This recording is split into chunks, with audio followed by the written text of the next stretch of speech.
Olá, vamos mais uma vez ao nosso programa Classe Executiva. Vamos ao nosso mural digital.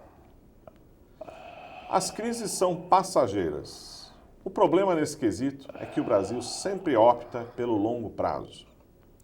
Nosso entrevistado de hoje é o Romeu Santini, que tem uma longa bagagem aí, experiência, não só na vida pública, mas também na vida privada. Romeu, por favor, eu gostaria que você se apresentasse um pouco. O que você é? Jornalista, advogado? Fale um pouco, por favor. Eu tenho uma história muito longa, na verdade, ou quase tão longa quanto eu sou na vida real. Eu comecei como jornalista, fiz direito, cheguei a advogar, fui secretário de Justiça em Paulínia, fui assessor jurídico em algumas prefeituras, sindicatos. Mas o mais importante foi o jornalismo, onde eu exerci mais tempo. O seu primeiro emprego foi aonde, Romeu? O meu primeiro emprego foi... rapaz, faz tempo. Faz tempo. Foi de aprendiz de alfaiate. Aprendiz de alfaiate. Podia trabalhar. Eu me propus. Eu insisti para ser com 10 anos de idade. Eu digo insistir porque eu tinha um primo alfaiate que queria meu irmão, com 2 anos mais velho, que era para entregar a terra. E era normal isso. Hoje precisa ter mais de 16. Até 16 fica na rua, não tem importância. Certo. Fica na rua.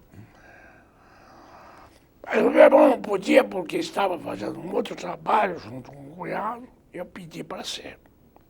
Foi difícil. Acharam que eu era muito pequeno, muito novo. No fim, deram uma chance para eu ser. Eu fiz um acordo com meu primo, com a minha mãe, que também não queria. Se desse certo, não tinha nada de meu irmão subir depois. Eu queria continuar. Entendi. E lá fiquei um bom tempo. Bom, de lá eu, depois de algum tempo, fui para o escritório, um office boy. Não era muita coisa mais que isso. Ela foi para o escritório de contabilidade, onde eu pensei que ia ser contador. Achei que ia ser contabilista. Estava me empolgando com a ideia. Quando surgiu a oportunidade de ser bancário, emprego de luxo na ocasião, era o único que pagava 13º.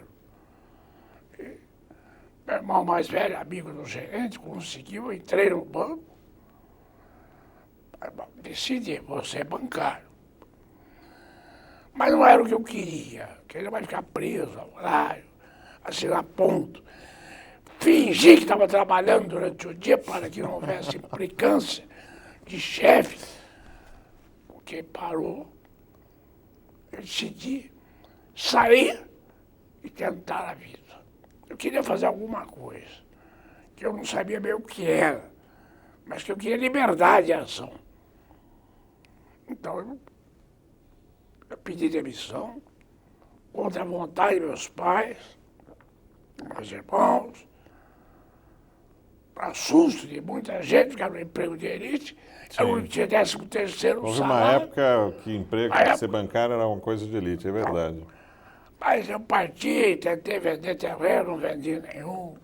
Passei a dar aula de admissão ao ginásio, se exigia, nem sei se exige mais.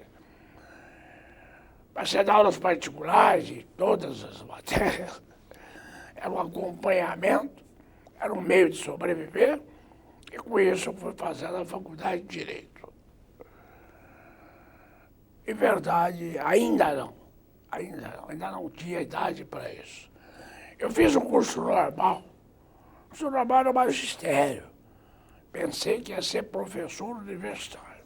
Eu faço o normal, fico professor primário, vou para a faculdade e me torno professor universitário. Nada disso. Fui para o jornalismo. Mas você chegou a entrar no direito, terminou o direito... Me apaixonei pelo direito, pelo jornalismo. Entrei no direito, porque me disseram, do jornalismo você não vive. Então, escolha outra profissão que você gosta. Então, fiz a faculdade de Direito, concluí, exercer todas as áreas, quase. Fui advogado de sindicato, fui secretário de Justiça em Paulínia, fui assessor de algumas prefeituras. Nessa altura eu já era vereador. Mal entrado na faculdade, 2 anos depois, eu me elegi vereador e acumulei. Mas o jornalismo você também atuava? Atuava também. Também. Estive atuando como jornalista, comecei como foca, todo jornalista. Foca é aprendiz, para os que não sabem, Isso. em jornalismo. Comecei como foca e fui crescendo, me tornei subchefe. Passei a ter um emprego no estado de São Paulo, também era no Diário do Povo esse emprego. O redator-chefe do estado, a sucursal do estado de São Paulo tinha apenas uma sucursal com 5 repórteres. Tinha mais do que os jornais locais. Eu fui convidado para ser um deles. Isso em Campinas? Em Campinas. Então passei a ter 2 empregos no Diário, mais o do estado, e aí já vereador. Logo depois, vereador. E como é que entrou aquela a IPTV, que é uma retransmissora da Globo de Campinas? Eu fiquei no jornalismo, fui diretor do Jornal de Campinas, que não existe mais. Continuei no estado, 18 anos.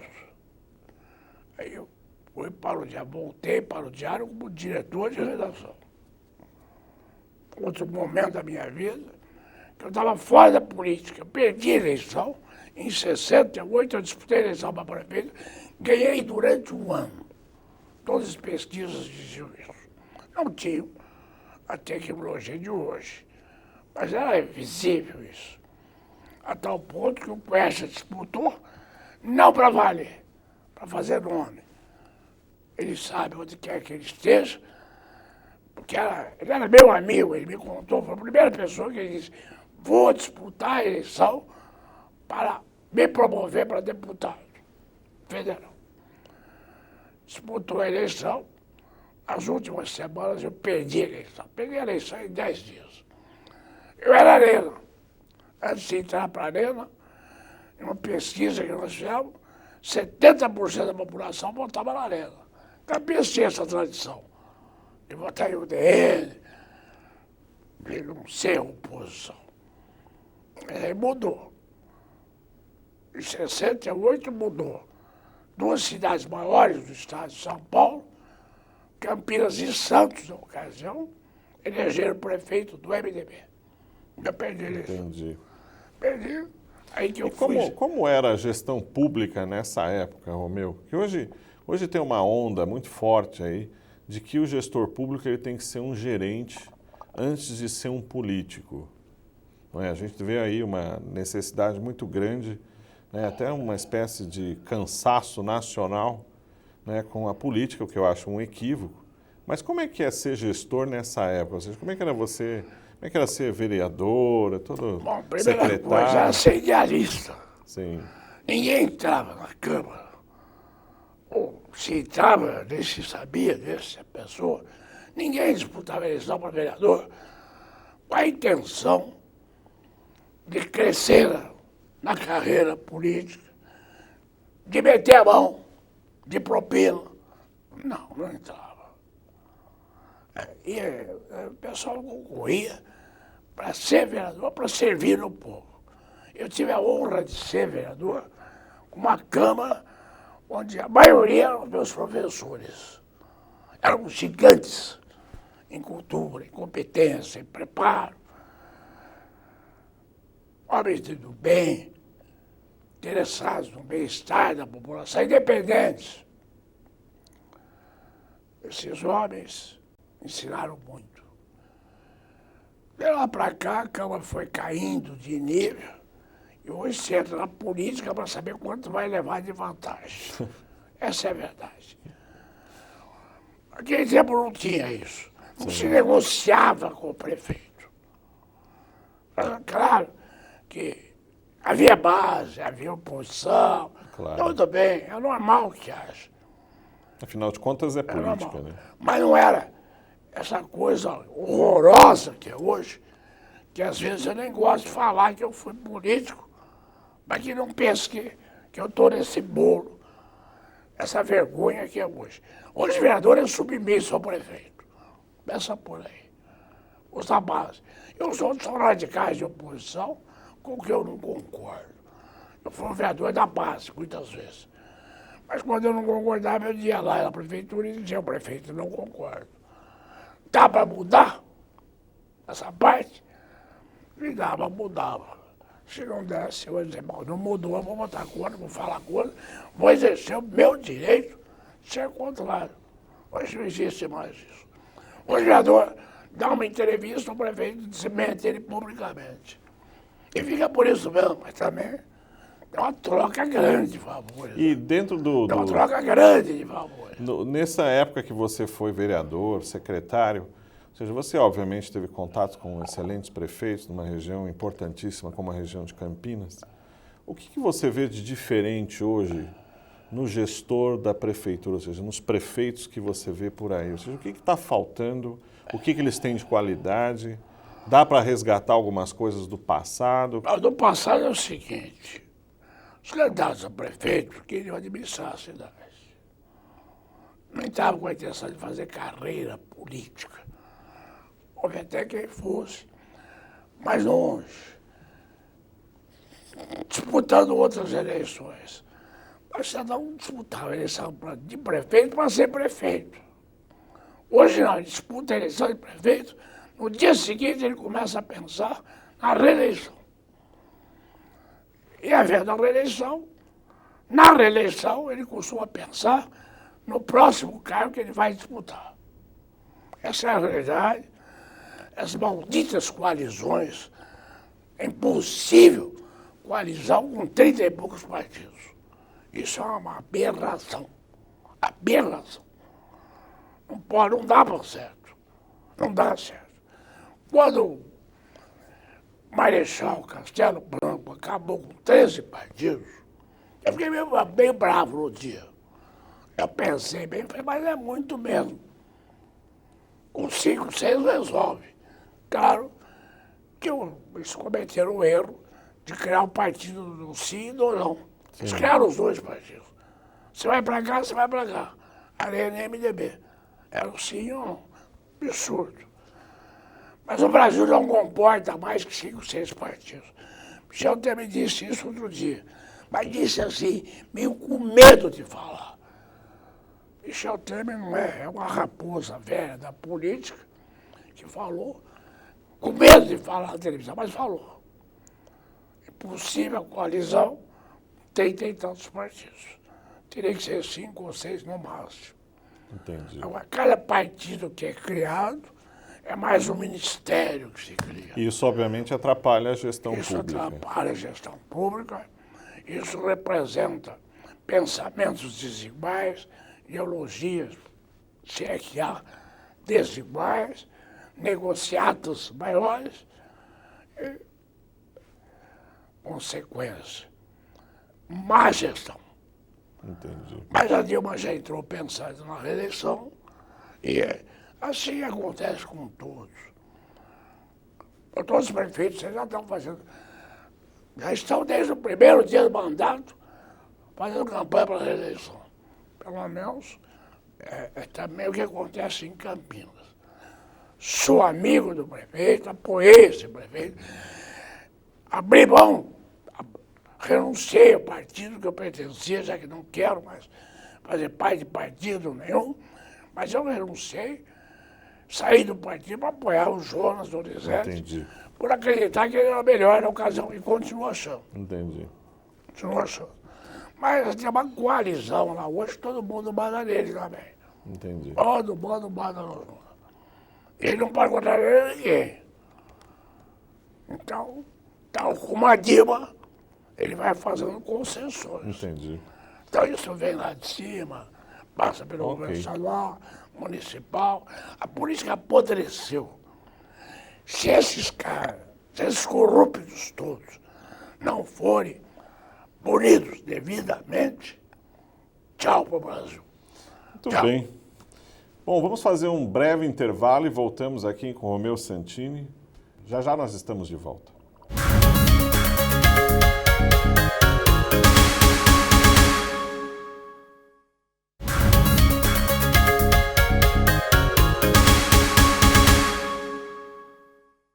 Voltamos ao programa Classe Executiva. Estamos entrevistando aqui o Romeu Santini, que foi presidente da Câmara de Vereadores de Campinas 7 vezes, Romeu? 7 vezes. 7 vezes presidente. E hoje é presidente da Câmara de Comércio Exterior de Campinas e região. Romeu, por que montar uma Câmara de Comércio Exterior em Campinas e região? Por que isso é uma coisa... Bom, primeiro eu quero agradecer, mudar de assunto. Ok. Não que eu não queira falar do passado, do presente, certo. da política, mas eu não sou diferente de outro cidadão brasileiro que está cansado dos políticos e um pouquinho enjoado e descrente. Tá, ok.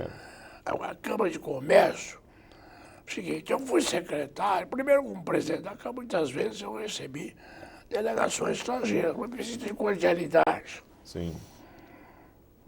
Como secretário de Cooperação Internacional da Prefeitura, que eu fui de 2005 a 2010, fui 6 anos, eu fiquei conhecendo algumas coisas. A gente nunca conhece tudo. Mas, por exemplo, Campinas, a região de Campinas é a melhor região do Brasil. Pacífico. A turma está dentro dessa região. É melhor do Brasil. O que nos faltava era o aeroporto internacional. O nosso também, no melhor sítio do Brasil. Não fecha. Segundo, está sendo mais moderno. E você vai viver para ver que será possivelmente um dos melhores do mundo. Questão de tempo. Vem crescendo dia a dia, eu tenho acompanhado, e tem espaço para crescer. Guarulhos, por exemplo, está esgotado, que é outro grande aeroporto, então a possibilidade de Viracopos é muito grande. E você, como secretário, você sentia o impacto do aeroporto como secretário de Cooperação Internacional? Ainda não tinha, ainda não. O aeroporto existia, eu participei dessa briga, participei, para que Infraero fizesse em Campinas, chegasse, não. Mas depois chegaram na concessão, que graças a Deus chegou. Porque essa mão da Infraero levava mais 20 anos. Entendi. Bom, mas em verdade não é só o aeroporto, nós temos uma grande região. Nós temos um tocamento rodoviário, que é o melhor do Brasil. Por aqui, por Indaiatuba, por qualquer das cidades que estão nos ouvindo, que nos cercam, nós vamos a qualquer parte do Brasil sem passar pela capital. Nada contra a capital, tudo contra as marginais. Tá certo. Então, mas por que a Câmara de Comércio? Porque eu senti, nas delegações que eu recebia, muitas vezes eles queriam alguma coisa que não tinha em Campinas. Eu vi a delegação. Uma vez me pediram, quero conhecer a indústria têxtil. Eu poderia dizer, não tem nada com isso, sou de Campinas, aqui não tem. Não, mandei para a Americana, acertei. Procurava acomodar.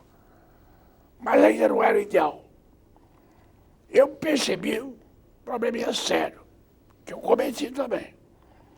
Ia visitar, vinha uma delegação para a prefeitura e ficava lá. Como fica lá até hoje a prefeitura de Campinas. Entendi. E a Paulicamp ficava lá. Como fica lá até hoje. E a Luciano ficava lá. Como fica lá até hoje. Agora, a Câmara surgiu. E segundo, quem primeiro falou nisso foi o pessoal da Unicamp, era uma necessidade, unir. Então hoje a Câmara surgiu para isso. Ela surgiu primeiro para unir as entidades empresariais Nós não somos contra ninguém. Nós somos a favor de todo mundo. Todas as entidades empresariais de Campinas estão na Câmara. As prefeituras da região estão na Câmara. Quando eu digo da região, eu falo da grande Campinas. Até uma honra, por exemplo, ter Sorocaba, que é sede regional administrativa da Câmara. Entendi. Também para Sorocaba é mais importante ser da Câmara que ficar longe. Até porque eles levam 45 minutos de carro de Sorocaba a Viracopos. Eu olhei no mais longe. É menos do que a entrada de São Paulo. Bom, é interessante. Nós temos 48 cidades, a meta é 70, e não temos umas 3 ou 4 aqui na região metropolitana, que são 20. Então vocês estão juntando poder público e empresários. Empresários e universitários. E universidades. Por exemplo, a Unicamp, nós temos diretores, agora firmamos mais uma parceria, uma reitoria, para trabalhar com a Inova. A Inova é uma agência importantíssima na tecnologia. Então, nós já estamos assinando o documento. Está pronto o documento, a parceria, para fazer eventos juntos. Mandei lá um cidadão da Holanda esses dias. Depois de consultar a Inova, se valia a pena, para falar sobre tecnologia. Porque tinha tecnologia que nós não temos. Eu não sei. Vou pedir para o diretor da Inova verificar, e verificou, gostou. Estão conversando.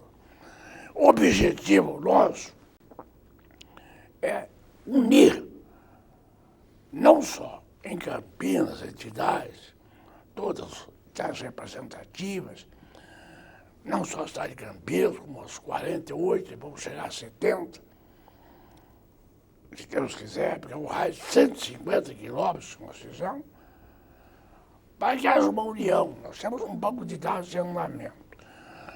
A Câmara terá esse banco de dados. E cada um, no caminho por onde vem o estrangeiro, terá o banco de dados. Ninguém no Brasil, olha a afirmação, sabe de onde vem o estrangeiro. Ninguém no Brasil. Porque de repente ele aparece, indicado por um cônsul, por um embaixador, por uma Câmara de Comércio, que em São Paulo existe várias, Câmara de Comércio de outros países. Então, qual é o nosso objetivo? É perseguir o caminho por onde vem o estrangeiro. E trazer ele para a região. Trazer para a nossa região. Entendi. Agora, para trazer para a nossa região, nós precisamos abastecer, e estamos caminhando nisso, os consulados. O cônsul tem que saber o que tem na região. Mas ele mandar para Campinas o negócio que tem na região, que não é em Campinas. Ele pode mandar para a Câmara cuida, pega no colo e faz a facilitação necessária. Esse é o papel da Câmara, ser facilitadora. Nós temos parceria com mais de uma Câmara na Flórida, brasileira. Câmara Brasileira na Flórida, uma Câmara, um órgão de tecnologia, com órgão de business, no Texas, duas do Texas. Quem são os membros da Câmara, Romeu, hoje? A Câmara é composta. Você é o presidente? Não, eu sou o presidente, são 10, é melhor depois, não adianta falar. Na verdade, nós somos uma composição. Eu peguei um de cada segmento. Não tem nenhum lá que não seja uma pessoa idônea, responsável, séria, com experiência, que seja alguém na cidade. Nós temos parceria com o CIESP. Aliás, nossa sede provisória, o grande problema da Câmara é não ter dinheiro. Então, parabéns. A primeira cidade a pagar. Tá certo. Até mandar um abraço ao Reinaldo Nogueira, ao meu amigo Renato Stock também. Já esteve aqui o Renato Stock. Bom, o Renato é muito bom. Nós precisamos dessa contribuição. Agora, nós precisamos conduzir esse banco de dados, porque o cônsul ele não sabe para onde mandar. Entendi. Quando chega uma delegação na mão dele, na sala dele, ele pensa Unicamp, que é conhecido internacionalmente, ou Prefeitura, ou Ciesp. Só que essa delegação vai lá e fica lá, porque os outros também não sabem onde mandar. Então a Câmara Agora, acaba fazendo uma ponte é uma ponte. entre consulados e missões Consulados, empresariais. Câmara de Comércio. Câmara de Nós temos Comércio. parceria com várias câmaras de comércio. Temos parceria com países também. No meu caso do Peru, por exemplo, é com o Ministério de Comércio e Turismo. Tem o pessoal do Temos parceria aeroporto também com na a Câmara. PEC, tem a pessoa do aeroporto. Do aeroporto, um dos diretores. Diretores. É dos diretores tem a pessoa do aeroporto, da Unicamp, e tem entidades empresariais. Entendi. A briga minha era no sentido de que o Ciesp de Indaiatuba, por exemplo, entra na Câmara. Eu não gosto da ideia Câmara de Campinas e região com o Ciesp de Campinas só. Uma associação comercial de Campinas só. Eu acho que é importante que eles entrem, porque dá para fazer uma série de eventos que nós temos feito. Temos uma parceria com a Apex, via Fundação Vanzolini, que eles contrataram para ministrar cursos gratuitos para pequenas e médias empresas. Entendi.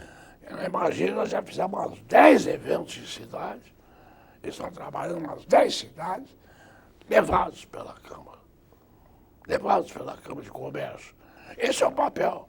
É preparar também para exportar. Mas eu já coloquei meu pé lá dentro do Ministério. Esperei a Dilma passar, se eleger, indicar Tá certo. o presidente, o ministro, etc. No evento de São Paulo.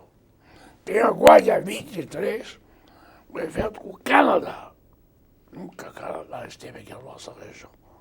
Ninguém do Canadá, que eu saiba. Falando o que tem o Canadá. Queremos saber. E assim eu quero trazer outros, mas eles também querem saber o que nós temos. O seu papel na Câmara é ligar os pontos. Ou seja, os pontos estavam todos esparramados Mas outros, e a ideia era ligar os pontos. é ligar, juntar, trabalhar juntos, para nós sermos juntos facilitadores de exportação. Nós temos também a parceria com o Sindicato dos Despachantes Aduaneiros. E Interessante. tem um representante do Sindicato dos Despachantes Aduaneiros na Câmara. Qualquer problema aduaneiro, tem alguém lá para orientar. Semana retrasada, nós tivemos um evento em Atibaia. O representante da Câmara, Sindicato dos Despachantes Aduaneiros, foi falar lá o que pode ser feito na exportação. Então, esse é o nosso papel. E o futuro, o que você vê para a região em termos de mercado internacional? Eu acho que é um futuro excelente. Pela estratégia, pelo entroncamento rodoviário, isso é uma maravilha. Porque eu observo, qualquer cidade que eu vou, e aqui mesmo da turma, você olhar, você sai por todo lugar. Vai por todo lugar. Você vai andando aí para Santa Bárbara, Piracicaba, Limeira. Tem saída para todo lugar. Né? Que acaba levando a qualquer lugar do Brasil. Primeira E coisa. você acha que o empresário da região, ele tem essa cultura de ir para fora, de mandar produtos, abrir empresas? Ainda falta muito Muito. essa mentalidade. Primeiro porque tem problemas para exportar. Tem. Nosso papel é brigar para quem tenha menos. Que facilite mais. É um papel nosso também. Mas nós já os empresários recuar. É difícil exportar. Não tem nada disso. Esse curso que a Apex dá, não é uma palestra sobre como exportar. Entendi. Vai a empresa, faz o diagnóstico, levanta os dados, orienta, ensina, capacita para a competitividade. Mas há muita gente que vai dar certo, mas não é problemático. Entendi. Não, que não é não. Não é não. Você quer ver? A Namíbia. Namíbia é um país que poucos conhecem. Eu acho que poucos conhecem, porque O continente lá é grande demais.